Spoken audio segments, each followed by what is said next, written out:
Do I begin? Sorry. Yes, please. Okay, sorry. Hi, everyone, and welcome to this lecture. I'll put up my slides and you will see the content of today's lecture. So, my name is Lisa Hultman. I will be talking about, together with Salma Mousa, who's joining us very soon, about the prospects and pitfalls of peacemaking and peace-building mechanisms. So this time we're taking a bit of a deep dive into the mechanisms of how these sort of interventions and mechanisms for peacemaking and peace building actually work. And in the first part, I will be talking about peacekeeping specifically as one of the main tools that the international community has at its disposal. So if we go into peacekeeping, there's this one quite strong finding that we see in many studies, especially in quantitative research that tries to estimate the effectiveness of peacekeeping, that peacekeeping is an effective tool for reducing violence and maintaining peace. And there's this piece by Walter, Howard, and Fortna. It's a review article that covers this research field. So if you're interested in sort of reading about sort of all the studies that have been done, I think that's a good source to start with. And before continuing, I just want to say that I will be talking about peacekeeping, so focusing on the mechanisms and how it works, right? Which means that I will not cover sort of the negative side effects of peacekeeping. So there's also this big literature on sort of the unintended consequence of peacekeeping. And it's important to realize that, so we have findings that peacekeeping works and has all these positive effects on reducing violence and maintaining peace. And there's a lot of work showing that peacekeeping actually leads to these unintended consequences. It can create problems for the local economy. It can create sort of local tensions and legitimacy problems, sexual exploitation and abuse. And both of those can be true at the same time, right? But I will focus now on the former. So, well, we have these findings that it reduces violence. We still have to ask the question, how? And this is, if we turn to theories of peacekeeping effectiveness, we can divide the sort of mechanism and theories in different ways, but I will try to present 4 ways in which peacekeeping can address this. So it can reduce information problems, it can manage commitment problems, can increase cost of violence, and it can raise the benefits of peace. And I see now that there are some questions in the Q&A, and since I cannot answer those at the same time as I'm talking, I will look at those after my talk, and there will hopefully also be some time for sort of answering questions live.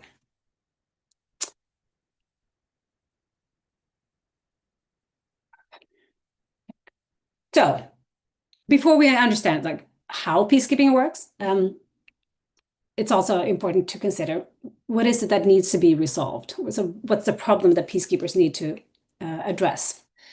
And we can, if we believe in the bargaining theory of war, we are concerned with information asymmetry.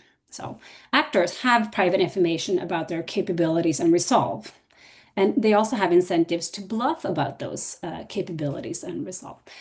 And this is often used as an explanation for why conflicts occur in the first place. But if we're talking about resolving conflict, this is one of the problems that also need to be overcome. Because if parties are to trust the other one and to lay down arms and to find a bargaining range in where they can sort of come to an agreement, they need information about capabilities and resolve.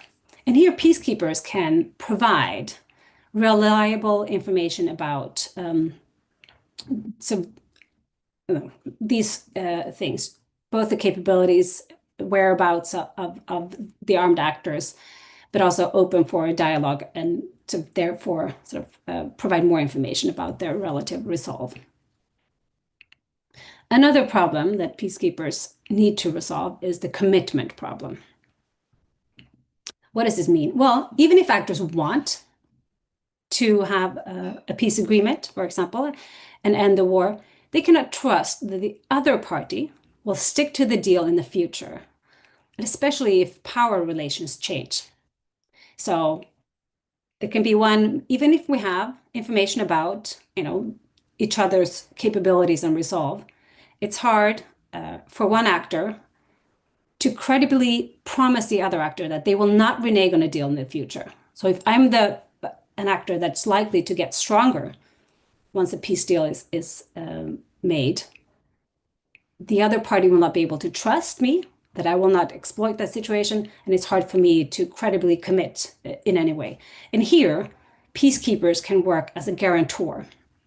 So they come in as a third party to say that they can oversee this process and they can act as a guarantor that each party will stick to the deal.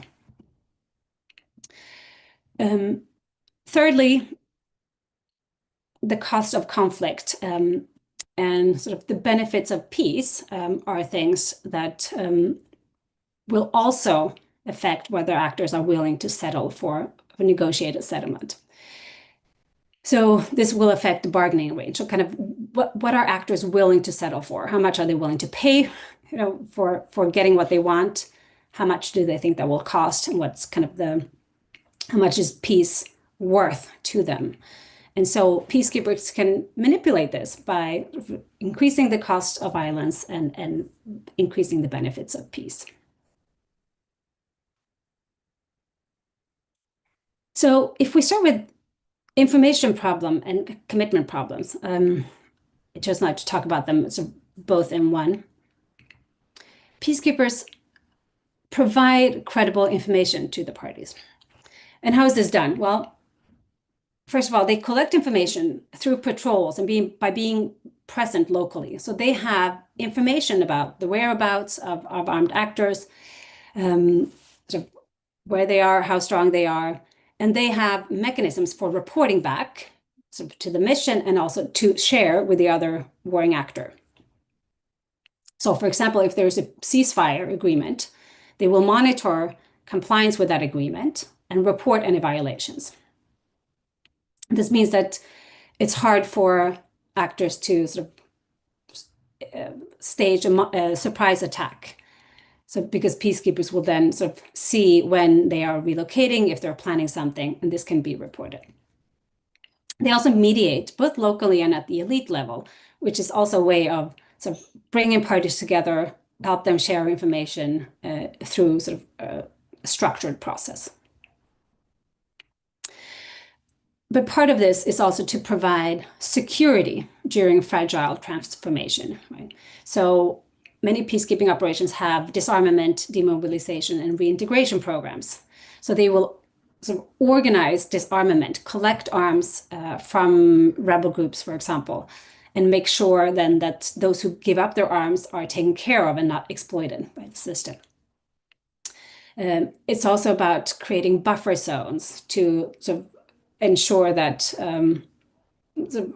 for example, a border area is protected and that the actors cannot cross, and they will monitor all the sort of information, all the activities that happen in that area. And all these activities together will help build trust and allow actors to lay down their arms eventually. So both sort of providing information and sort of helping them commit to this process moving forward. But part of this is also sort of increasing the cost of violence. And this is partly connected also to the credible, sort of managing the credible commitment problem, right? Because one thing is to be present and say that they will act as a guarantor, but for that to be credible, they must also show that they are willing to sort of take action if necessary. And that's also a way of increasing the cost of violence for the warring actors. So here, peacekeepers can increase both the military and political costs of violence, and they do so in many different ways. It's about separating combatants and maintaining buffer zones. So that's just the separation makes it harder for actors to attack each other, and if they are sort of overseeing that buffer zone, it will be sort of costlier for actors to sort of go through the peacekeepers and try to attack the other side. They're also here again, sort of disarming and demobilizing and providing security to combatants is also a way of sort of increasing, sort of connected to this of making it harder. So here it feeds into both of these mechanisms that I talked about. Also verifying compliance and reporting on violations. So again, it's not only about providing information so that actors know about sort of the capabilities and resolve of each other, but also this kind of reporting on violations to the mission level, to the UN, and potentially also internationally creates political audience costs for actors, which can also work as sort of a deterrent or as a political cost to make this, violating an agreement costlier than sort of sticking to an agreement and moving forward. Also, policing and providing security behind front lines is important. We've talked about buffer zones, it's about separating combatants, but a lot of civil wars especially are, they don't have those clear front lines. They are more irregular type of conflict terrains where actors control different territories. And the UN police play an important role here in sort of patrolling these areas, being sort of present among the population, see the whereabouts of armed actors, and sort of provide security more sort of hands-on to the population. So if we're talking about, credibility here, it means that peacekeepers need to be responsive to violence. If they are to credibly deter actors from sort of using violence, they must show that they are willing to go to areas where violence is taking place, for example. So we have here showing one figure where it says the probability of new or increased military presence. So here we looked at sort of locally, so just breaking conflict zones down into smaller geographic spaces. And we looked at those areas that had, we looked for each area, we looked at the amount of violence against civilians that rebels committed in the past. So moving on the x-axis is, the amount of violence. And then the likelihood that peacekeepers increase their military presence in that area. And we see that as violence goes up, military presence from the UN peacekeepers also sort of increases the likelihood of that, either sort of deploying building up a new base or just increasing the presence where they are. So it shows that they are responsive, which speaks to the fact that this could work as a sort of credible deterrent. This map, the figure with the maps shows, this is from Central African Republic, where we see the little red crosses are places where we record violence against civilians. And then the blue dots are the number of peacekeepers deployed in that area. And we see that in the first part, the first year was more violence. It reduces over time, but it also moves around. And peacekeeping deployment changes a little bit over time. But we can sort of trace a reduction of violence over time. Of course, doesn't mean that this is causal, but it's showing like how peacekeepers are slightly responsive and we can see a reduction over time. Here it's important to say that responsiveness is not the same as enforcement. And this is a big kind of discussion in the field about, do peacekeepers need to use force to be a credible deterrent, or is it just about showing that sort of being present and sort of increasing more sort of the audience cost, what I refer to as just reporting and being present and sort of creating some kind of sense of security. And I think it's rather the latter. They don't have to use force, and they rarely do use force directly. But this tension between, sort of enforcement and credibility is something that, where there's a lot of research being done and trying to disentangle those things. And I show that presence responsiveness is important, and it also does reduce violence over time. So here we see that in this figure, we just on the x-axis, we also looked at how many peacekeepers are deployed locally. Again, looking at smaller geographic units within conflict, because it does matter where they are deployed. And the more peacekeepers that are present, the lower the probability of violence against civilians. So it does seem to work. This kind of effectiveness, so it depends then on troop size, as we're showing here, but also accessibility. So are there any roads where, peacekeepers can access areas? Do they have, the means to get to where civilians are at risk?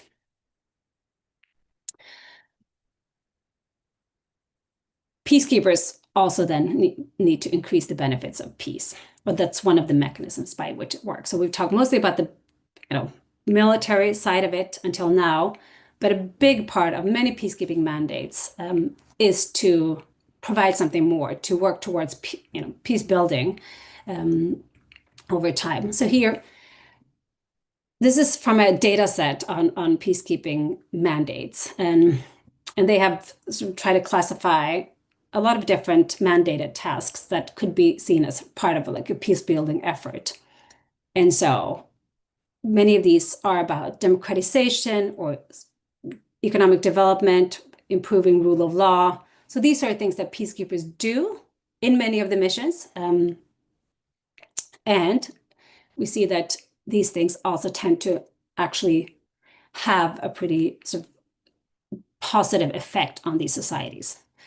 So first, there are findings that the quality of democracy in these post-conflict countries increases as a result of sort of democracy mandates, sort of the presence of civilian peacekeepers who can sort of oversee this process and not just provide the military hard security, but also help societies transform, and democracy activity. So, providing more direct support to sort of political parties, to the democratic process, organizing elections, etc.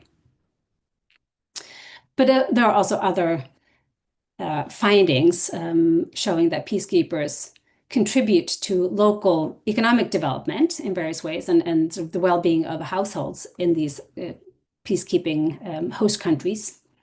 They improve the rule of law.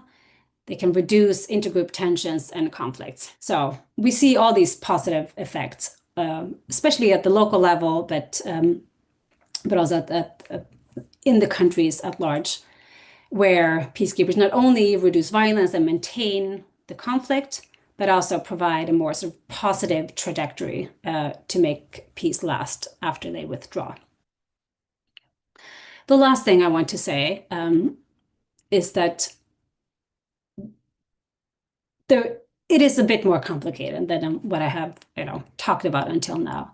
So there's this idea that there could be a potential trade-off between short-term conflict management and long-term conflict resolution. I've now talked about these as different mechanisms. So peacekeepers work both towards short-term conflict management and long-term conflict resolution. So that's one way of seeing it. But it's also, there are theories that saying that this could be a trade-off between these two.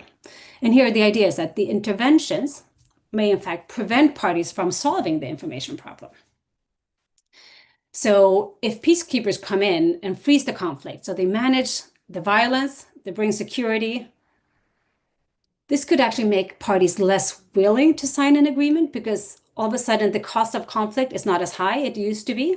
So many theories about conflict resolution highlight sort of the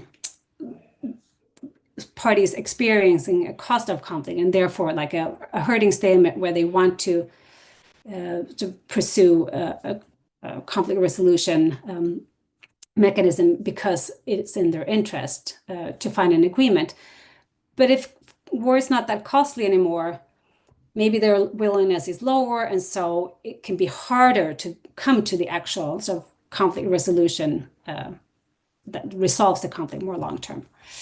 There are also research showing that enforced agreements tend to be less stable because the bargaining failure is not truly resolved. And it's kind of linked to this, like you freeze the conflict, you don't really resolve the information problem. And if nothing, if the conflict is just freezed and we have a sort of enforced sort of agreement, maybe parties sign that agreement without really sort of being, fully convinced that they are better off in a peace scenario compared to war.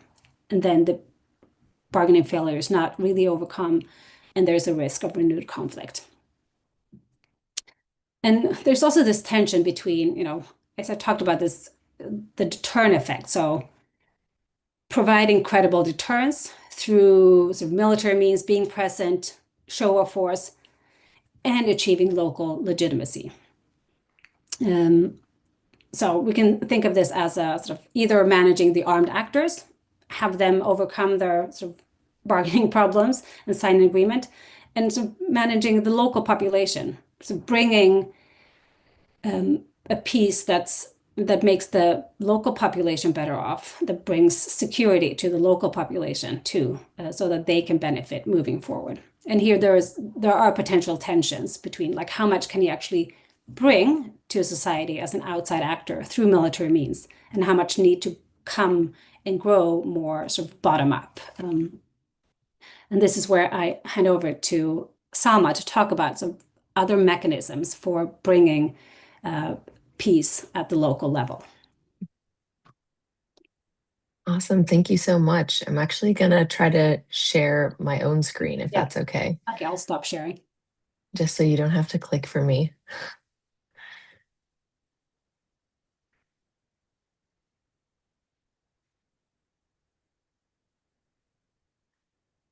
Okay, how's that? All good? Full screen? I'm sorry. Yes, it is, right? Okay, great. Yeah, I'm sorry. Okay, great. Thank you. Well, thanks everyone for joining. What a wonderful crowd that we have today. So I'm happy for you to stop and interrupt me in the chat if you want. We also have time for Q&A. So Lisa, of course, talked about some of the peacekeeping and peacemaking strategies kind of at the higher level to bring about an end to violence. And my work looks more at once you've achieved that, how do you then go about rebuilding and reconstructing society to prevent future violence? And also looking at fragile settings where it might begin a violent cycle. And so how to stop that violent cycle from breaking out in the first place. And so I'm focusing on one strategy in particular, which is that of intergroup contact. Oh, how do I move through? Hang on.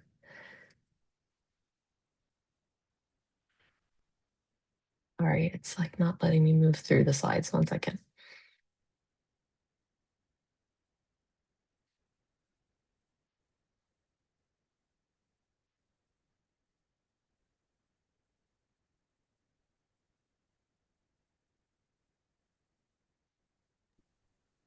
Someone, maybe it's easier if you try the PowerPoint version rather than the Yes, PDF. I might do that.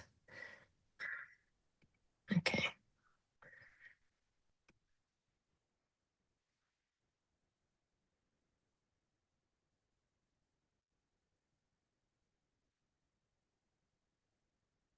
Okay, great. Okay, so as I mentioned, contact is one approach that we have for building this bottom up peace building. So building social cohesion in a way that improves everyday trust and tolerance and cooperation between people from different social backgrounds. So we're really operating at the individual level. And so what is contact? It's this idea of interpersonal interactions when they meet certain conditions. So when they're positive, when they are authorized by authorities on both sides. So it should not be stigmatized to engage in that contact.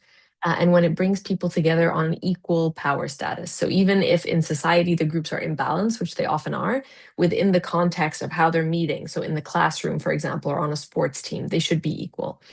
And so the basic idea is that that kind of interaction over time can reduce prejudice and build friendships. And overall, this is a good thing for intergroup relations if you scale it up. And in general, we've had 60, 70 years of this literature so far, the effects generally do seem to be positive, but we have many open questions. So the big one for today is, does this apply to conflict and post-conflict settings? Because obviously in those settings, it's much more irrational to trust people from other groups. So do we expect the same dynamics to play out in those settings where the structural environment is much less stable? Which type of contact matters? So I mentioned some conditions based on the original theory from the 1950s, but we're just now starting to understand whether those conditions actually need to be met. Do light touch versions, so things like perspective taking and empathy education, can that achieve the same goals as contact at a fraction of the cost? When are these effects likely to generalize?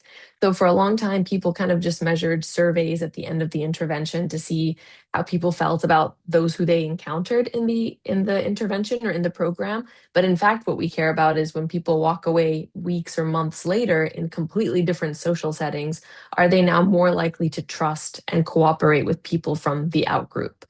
And so does any of this stuff actually generalize into the form of social trust, which is how you treat strangers, not how you treat acquaintances, which is thought to be important for development? And then finally, does any of this affect the prospects for violence? So I mentioned that this literature has been going strong for 70 years or so. So here's the result from the first meta-analysis. So kind of bringing together every study that was done on contact in 2006. And at that point, I think like only 3 or 4% of the studies were experiments. So a lot of these are correlations. They're just looking at survey data where people say they have friends from different out groups and their level of prejudice. And what you see here is in general, these point estimates are clustering around kind of negative 0.3. So because this is prejudice, negative is good, your prejudice is going down. So on the whole, people kind of inferred from these correlations like, hey, contact seems to be great. Fast forward to 2019, when a meta-analysis of only contact experiments tried to answer the same question. Why does the experiment part matter? Because it means people were randomly assigned to contact. They could not choose to engage in that contact. So when you take people's choice out of it, what happens? And that line at 0 means 0 effect. So no difference in outcomes on average between the group that's got contact and the group that didn't have contact. And what you see here is a lot more of these estimates clustered around 0. So what does that tell us? It tells us that we really can't trust correlations when it comes to contact. And the selection bias is really strong. There's a lot of reverse causality happening where people who are already very open-minded are the ones who choose to be in environments with people from different groups. So when we see what looks like positive effects, it's not really contact doing that. It's that those people were already pretty tolerant to begin with. And so it suggests that the positive effects found earlier, it's really a mix of exposure bias and friending bias rather than effects of contact. So what does that mean? It's kind of 2 steps. The first is, are you in environments where you're exposed to people from different groups? And the second step is conditional on being in those environments. Do you choose to have a conversation with somebody? So it suggests that contact is maybe not as promising as we first thought. So how can we overcome this exposure bias, right? If that was doing a lot of the work, like when people were already in those diverse environments, they tend to have more positive outcomes. Well, what do we do about people who are not in diverse environments? So we can design policies that encourage cross-group contact. So think about like public school systems, busing, zoning, free access to public spaces. I mean, think about the last time that you were in a physical space with people from different social groups, where you it maybe crossed your mind like, oh, I'm usually not in a room with these people, right? It tends to be in something maybe like the public library or on the metro, maybe at an airport. Unfortunately, these spaces are dwindling. They're not as many as they used to be. Now it's based on class, really, where you're hanging out. But those are the kinds of institutions that we're trying to build, where people come together who would not otherwise meet each other. So what are the causal effects of contact once we take away people's choice in being in those spaces out of the equation? So we'll start with the hardest cases first, which are the post-war societies. So I mentioned this study in my other talks. I won't go into it for too long, but this is an experiment I ran in post-ISIS Iraq between Muslims and Christians. These were all soccer teams that were all Christian, and I basically flipped a coin and said half of the teams are going to get some additional Muslim players, and the other set of teams are going to get additional fellow Christian players. And then I tried to measure whether this changed their everyday behaviors, again, in other social settings without group strangers, weeks and months after the soccer league ended. And sports are one of those things that tick all the boxes in terms of the optimal conditions. So you have equal status and sustained interactions and all the other conditions as well. So if contact works post-war, it should work here. I measured these different behaviors that reflect how you feel toward your contact partners and also strangers. So the contact partners, what I call on the field behaviors, things like whether you sign up for a mixed team next season. So you're still within the same setting of, these soccer leagues. Then I look at off the field behaviors. So how do you feel about strangers from the outgroup? So things like whether you attend a social event that's open to Muslims and Christians from the general, neighborhood. So there you're confronted with the idea like, okay, if I go to this, there's going to be people from the outgroup who I don't personally know. And jumping to the results, so this top left panel, those are the averages for treatment and control. So treatment means they were on a mixed team, control means they were on an all Christian team.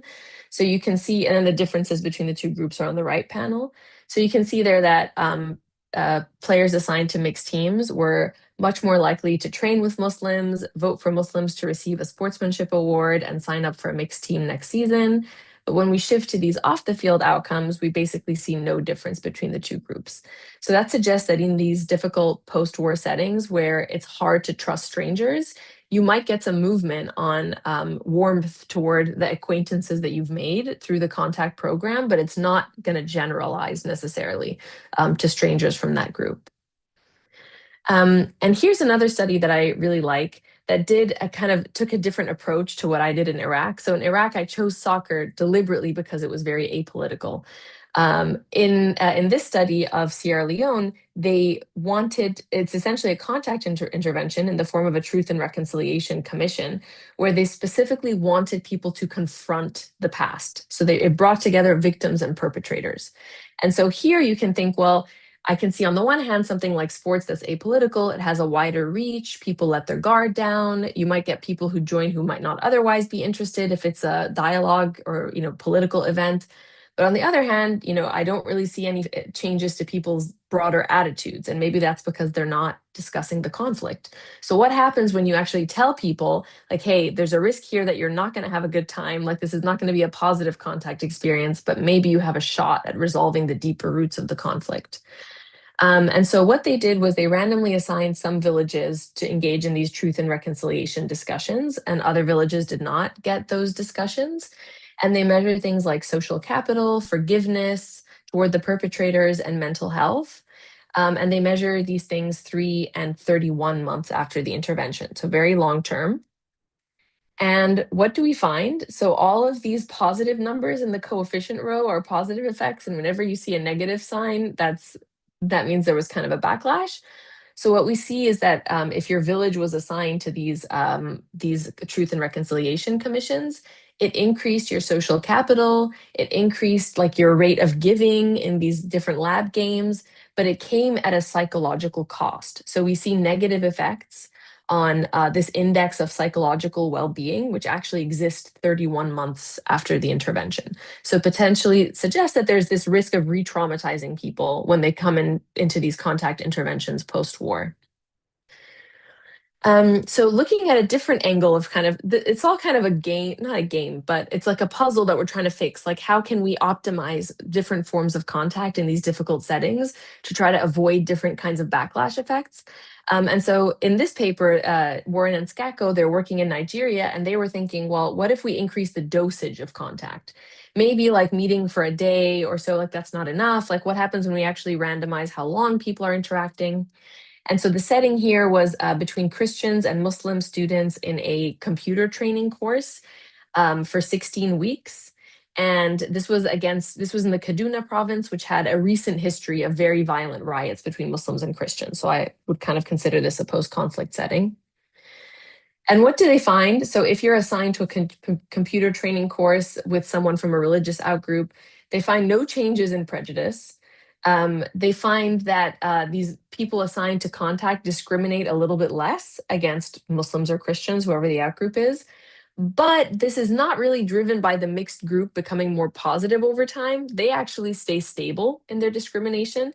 That effect is actually driven by the all Christian or all Muslim classrooms that are actually getting worse over time. So it suggests that there's potentially negative consequences of having this really intense in-group social contact. So still a positive effect, but a very different route to getting there. So we talked about different kind of forms of contact here. They're all within this field experimental setting. Here's evidence from Israel, Palestine, where we actually have a natural experiment, which is nice because it gives us kind of a reality check of how contact happens in the real world without any kind of research or intervention.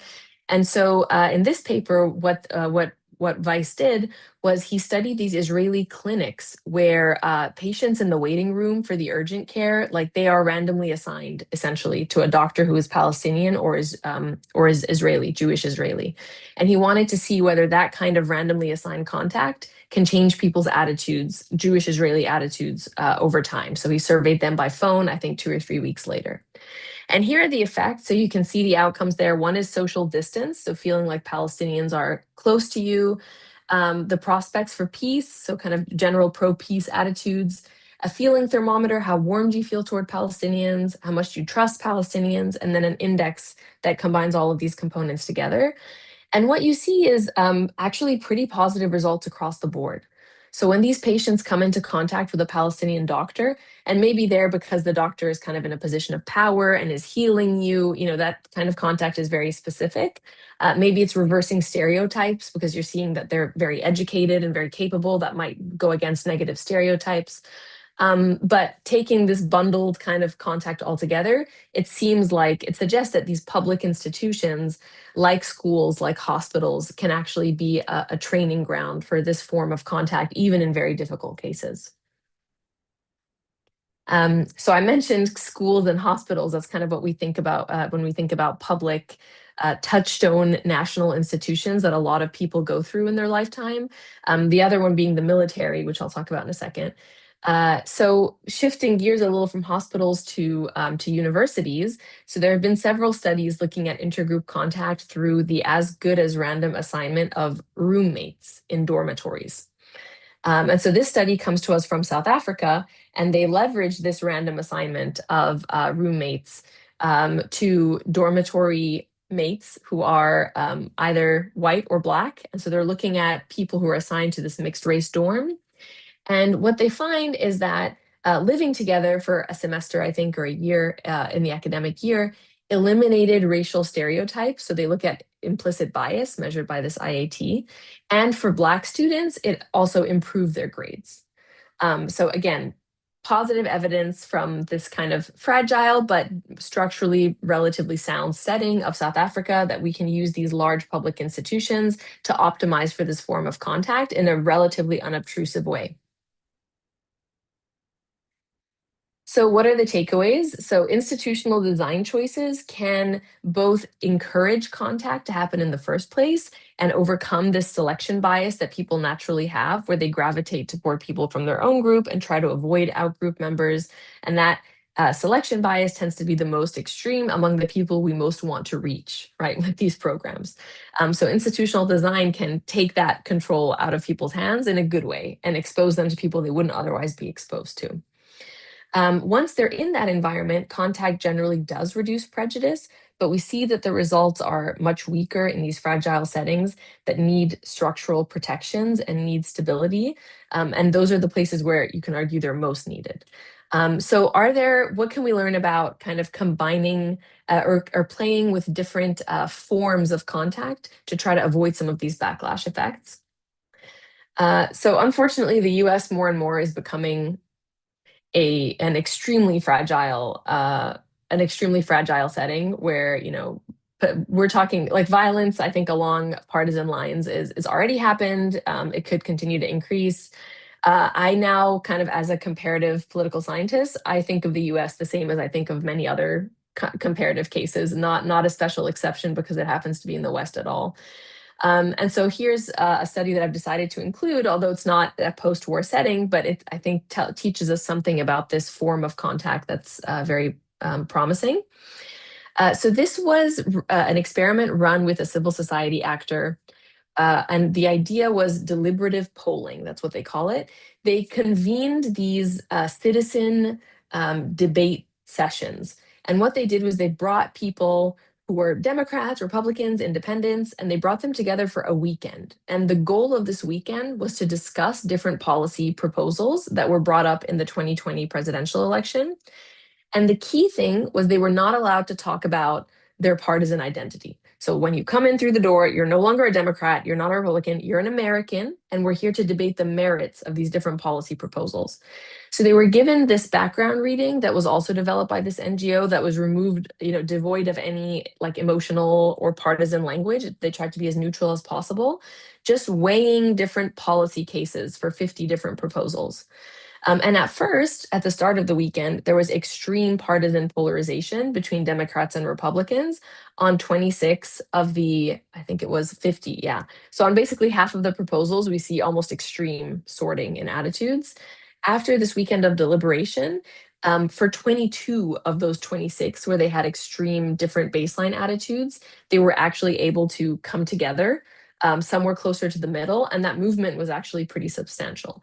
So it suggests that when you prime people to think about their shared identity, so you're here as Americans, and we're here to cooperate for a shared goal, which is actually one of the conditions of the contact theory, is you should not be competing against each other, which I'll talk about in a second, that you can see these kinds of gains.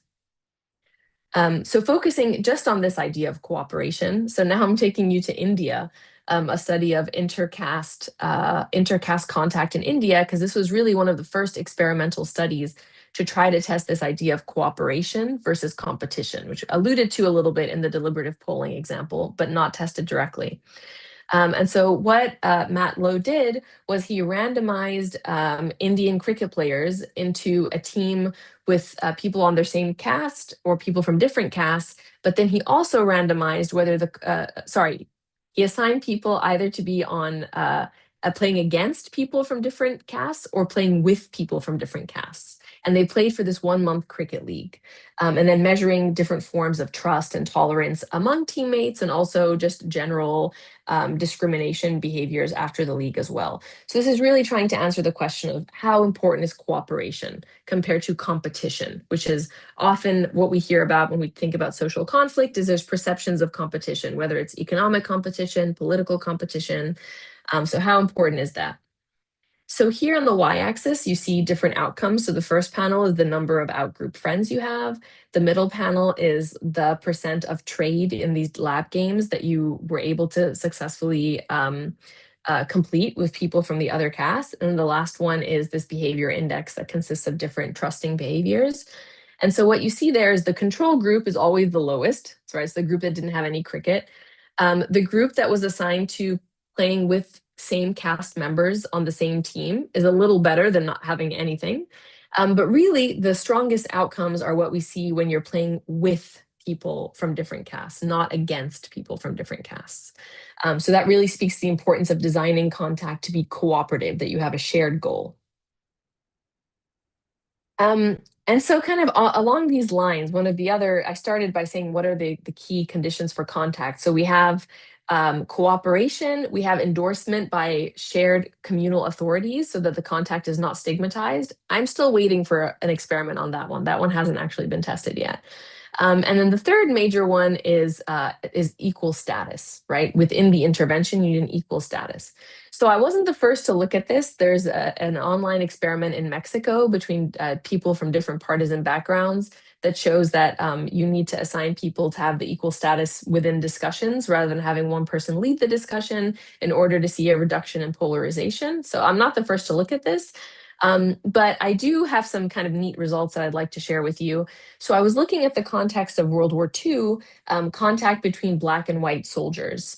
And I was able to leverage this natural experiment. So one is that Black soldiers did not have control over which military camps they were assigned to. And once they were in those military camps, some of them had integrated recreational facilities, and some of them had racially segregated recreational facilities. So the integrated camps are where you see equal contact because they're now interacting with white soldiers as peers in these service clubs. So that's one way to test equal contact. Now, how do we test unequal contact? So I also have some leverage on whether or not they were assigned, whether their unit was assigned to a Black lieutenant. There were actually some Black lieutenants in World War II, or much more common, a white commander. And so here, the white point estimates. So we'll start with the effects of being assigned to an equal contact situation. So the integrated service clubs. So we see these positive effects on soldier survey responses of their overall assessment of the military experience, of how optimistic they are about Black rights when they go home after the war, the treatment of Blacks by different civilian institutions. So things like white newspapers and white police forces, they're much more optimistic. And on military integration. So when you ask them, like, do you think we should integrate all of the service clubs? We see this big positive effect. Now let's shift to the Black point estimates. So what happens when you're assigned to a white commanding officer? So we see no effect on your evaluation of the military experience, no effect on your views about Black rights. We see a negative effect on how you think Blacks will be treated after the war, a slight negative effect on wanting a white commander in the future, and also you're less likely to say that you think the military should be integrated into the future. So a pretty clear pattern here, like equal contact is positive for your general assessment of intergroup relations and your willingness to trust, and negative on the same count when you look at unequal contact. And how did white soldiers handle this? So of course, white soldiers were never assigned to Black commanders. So I don't have the pattern of unequal contact for white soldiers, but I can look at the effect of being assigned to these same integrated recreational facilities for white soldiers. And what we see is that being assigned to equal contact slightly lowers their perception of their overall military experience. No effect, if anything, maybe slightly negative on their general morale and well-being in the military. It decreases their support for Black rights. So that's a kind of critical thing here. And it's not just asking them, what do you think will happen? It's actually saying, what do you want to happen? And they are less likely to say they want equal rights for Black people later. But we have this really large positive effect on saying the military should be integrated. So one way to think about this is through the lens of generalization. So effects in the immediate setting versus broader social attitudes and behaviors. And we see that equal contact for minorities has positive effects in the immediate setting, and it generalizes to being more hopeful. For the majority group, that equal contact is now showing them like, hey, things are changing. This is what the world is going to look like. You guys are actually equal. And what does that do? It triggers some kind of status threat, right? So like, yeah, I'm fine with us integrating the military, but don't do this in society more broadly. So it suggests that even if we try to optimize these institutions for positive contact, we are still struggling with the idea of how to deal with differential effects based on group status. How can you design, a one-size-fits-all program based on these different group power statuses and what equality signals? It's good for one group, and potentially the other group has stands to lose a lot. And the final study I'll talk about, and well, first I'll pause. Are we taking the questions during this 1 hour, or do we go up? I think we try to take most questions during the hour, but we can Okay. stay on That's for totally 5 fine. minutes or so for no, those no, who no, want. that's okay. I can skip this. Sorry, I actually had a little video for you, but I'll skip it. So just to take stock, contact typically reduces prejudice, especially when that contact involves cooperation and not competition, especially when it involves equal power status. But we see much more mixed effects in these fragile settings. We see a risk of backlash, surprisingly not among the minority group. You might think minorities are the ones who are more at risk of these interventions and the costs of generalizing outside of them, but in fact, most of the evidence that we have suggests that backlash effects are concentrated among the dominant group. So actual threat and perceived threat kind of operate in similar ways. And potentially psychosocial support is needed. So if you're going to do things like truth and reconciliation commissions, you need to give people the mental health resources to deal with that. We still have a lot of open questions, like are there spillover effects to people outside those who are directly affected?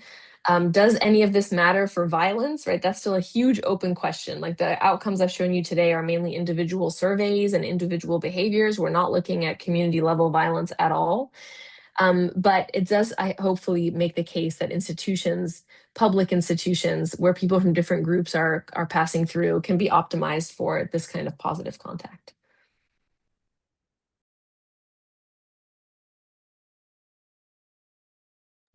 Great. So we can take, if anyone wants to sort of ask questions, we are here to, and if there are no questions, Salma can sort of continue to give you more. We have one hand up, please.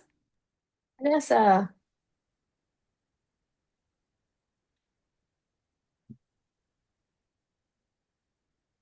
Nessa, did you want to ask a question? Yeah.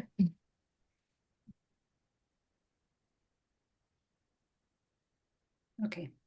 That's okay. And if anyone has experience from their own line of work or line of research that relates to any of these questions, we'd also love to learn from you.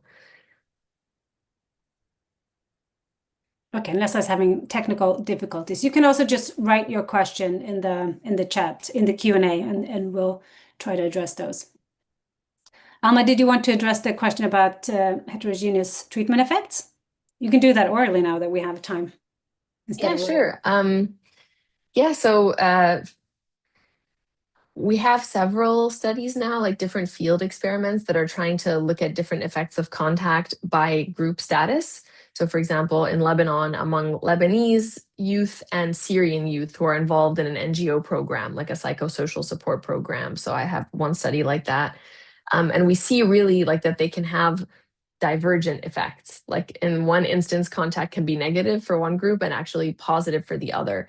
And it's kind of echoing the results that we saw from the military study. So that's really difficult, I think. There's also a study by Matt Lowe, who did the cricket paper, and some co-authors on youth camps in India, where they find the same thing, that contact in those youth camps can make Hindu youth more extremist in their identity and willingness to discriminate.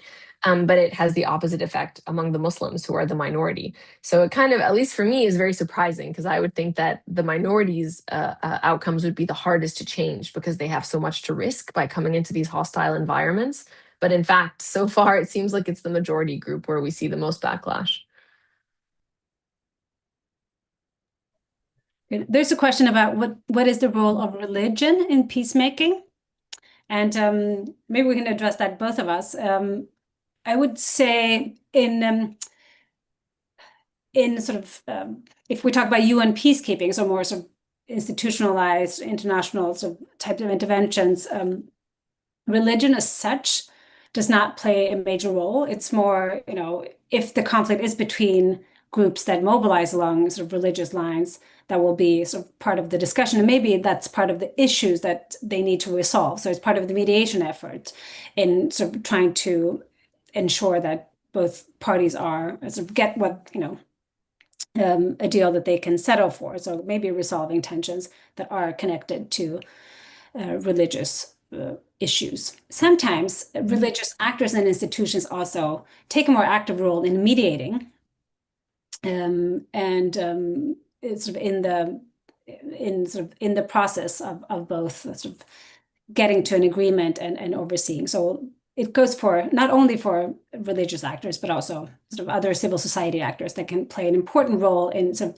bringing people together and sort of pushing for a resolution that's not only favorable to the warring actors themselves, but also to the population and other segments of the society at large. But maybe someone has also done work on sort of actually religious groups, can say more about the bottom. Yeah, I'm happy to do that. But actually, I realized I also didn't answer part of Iran's question about how to deal with the estimation of these effects. So I would say for most of the evidence base on this question, most studies look at average treatment effects, right? Which just pool everybody together. And the problem is that minorities are numerically, right? They're just a small fraction of the overall pool. And you usually don't have enough participants to actually look at, split the sample and look at the effects separately. So now we're seeing more and more work that's trying to think of cohesion as a two-sided thing. So having enough numbers of minority groups in the study that they can actually be analyzed equally, right, with these. So that way we're not just having average effects essentially being skewed by the majority group response. And on religion, so the theory behind contact can actually be applied to any kind of identity. So there's nothing in the theory per se that suggests like this will work for religious identities, but not for like ethnic identities or something like that. Like the idea of interpersonal interactions reducing prejudice applies really no matter what the dimension of prejudice. So yeah, so I've done work with religious groups, with ethnic groups, with national groups, refugees, natives, right? So many different kind of axes of difference. And so far, like there does not seem to be a reason to think that religious differences are like uniquely difficult. I think on average, religious and ethnic tensions are the ones that with the smallest contact effects compared to like prejudice toward the elderly or toward the disabled or something like that. But in theory, we should be able to apply very similar tools.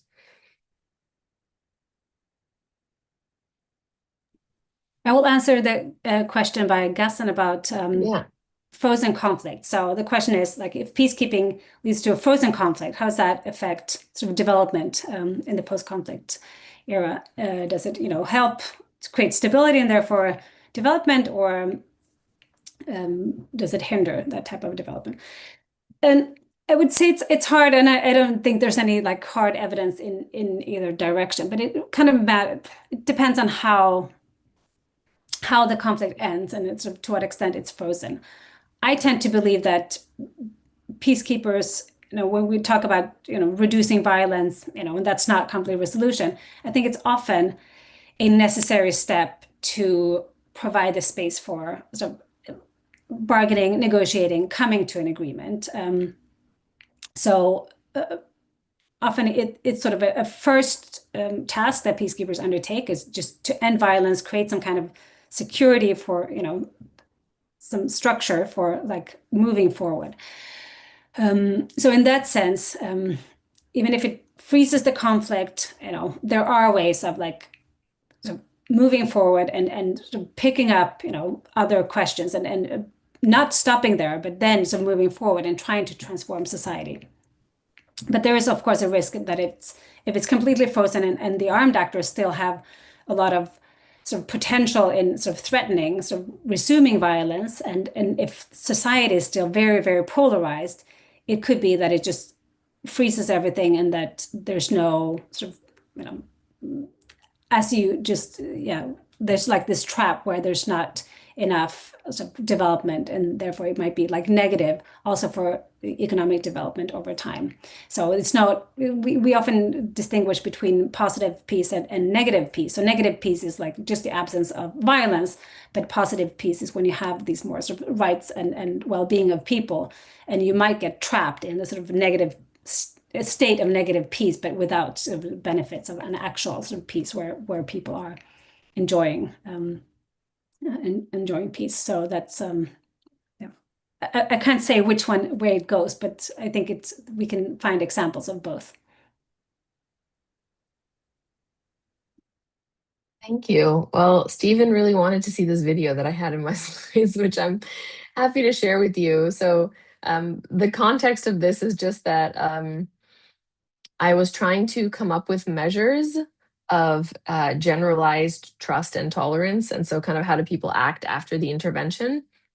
And so we put together this event for Lebanese and Syrian youth. So the goal was we kind of set up two events. One was a celebration of Lebanese culture. So this dance called the Debke, and the same one for Syrians. Syrians have their own Debke. It's like a Levant thing. So like Palestinians have their own and Jordanians have their own.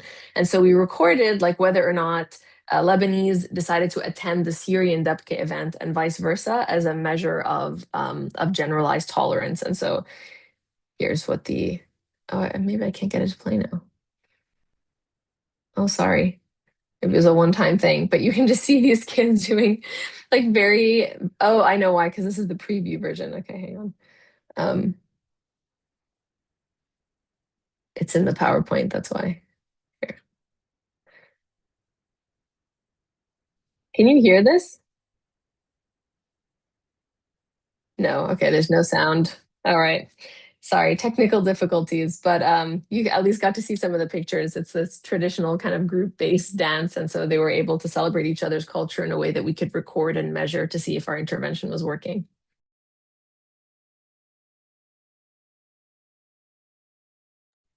Oh, yes, interesting question on gender. Um,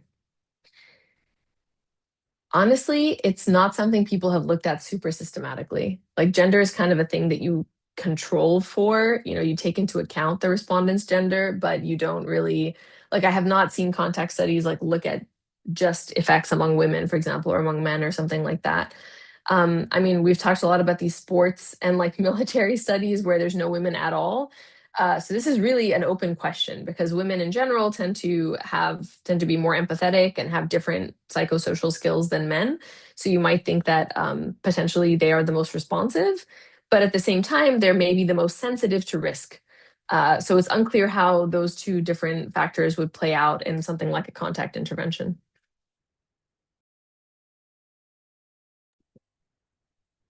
And I will just take on now, we're a few minutes over, but I'll take on the question of core causes of conflict. That's a hard question to answer in 1 minute, but I would say if we're going to make it short, we can identify a lot of different things that drive, groups and people to conflict. But at the core of it, there's usually some kind of um, interest that's not being met. So often with groups where one group is being discriminated over another, where there's some kind of um, I'm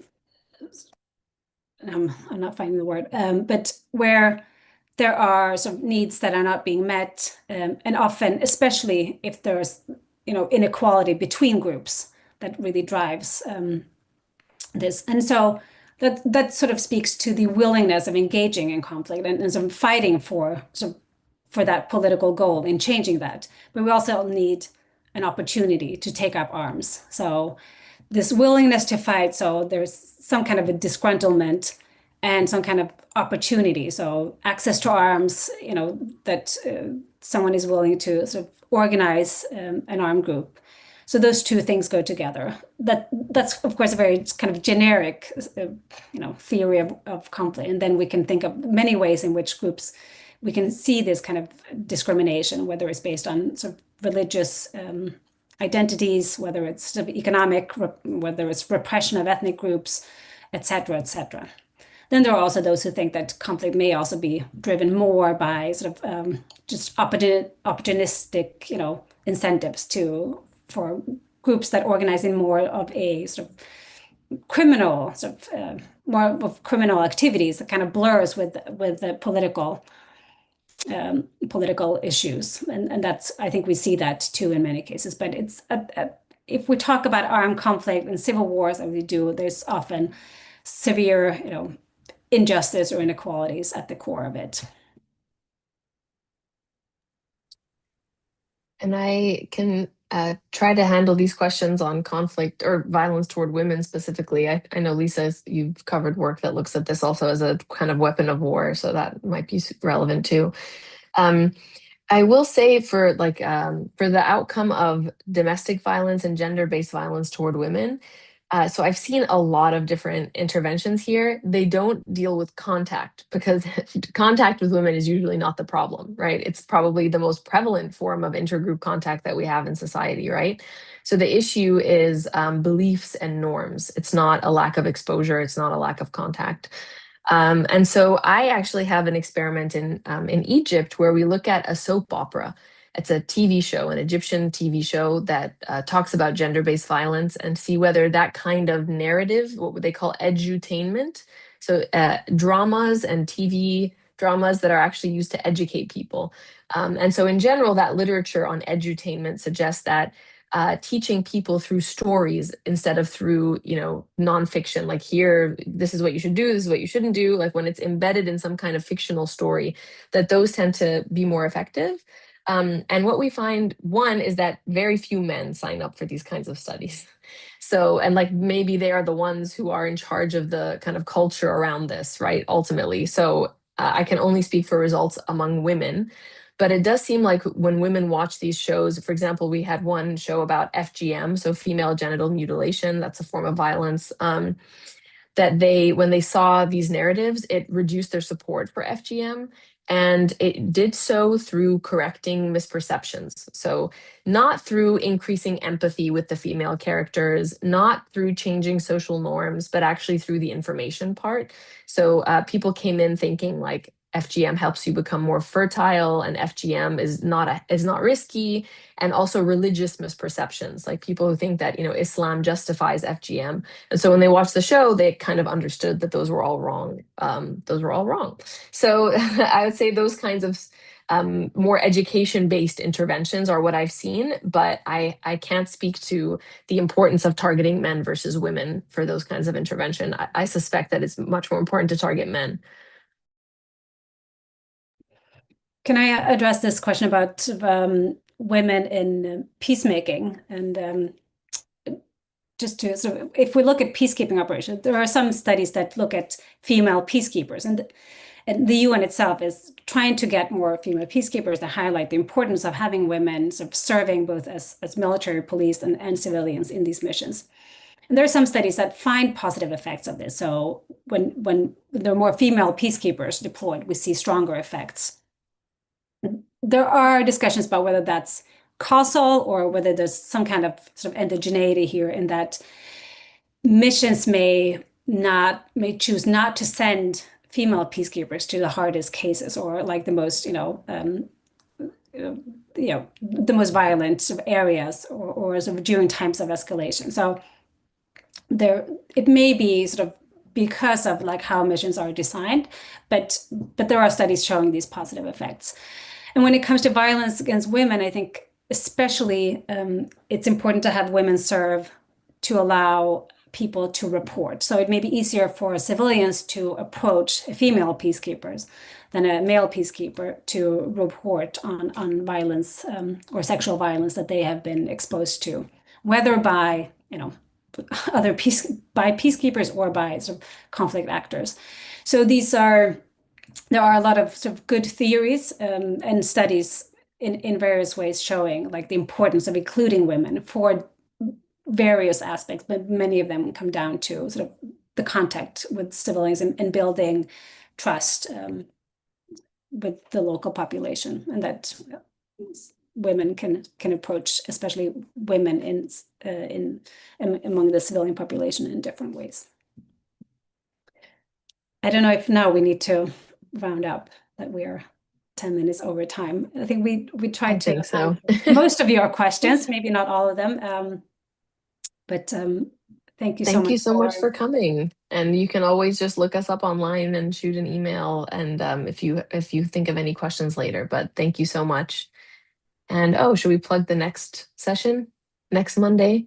Climate change, natural resources, and conflict. Yeah, I mean, if you're talking about different causes of conflict, climate change is rapidly climbing to the top of the list. Herder-farmer conflicts, all sorts of other displacements caused by climate change. So this should hopefully be relevant to a lot of people here. And two great lecturers, Oliver and Juan. So yes, fantastic. Tune in next week. Thank you Awesome. very much, everyone. Thank you, everyone. Bye, Lisa. See you.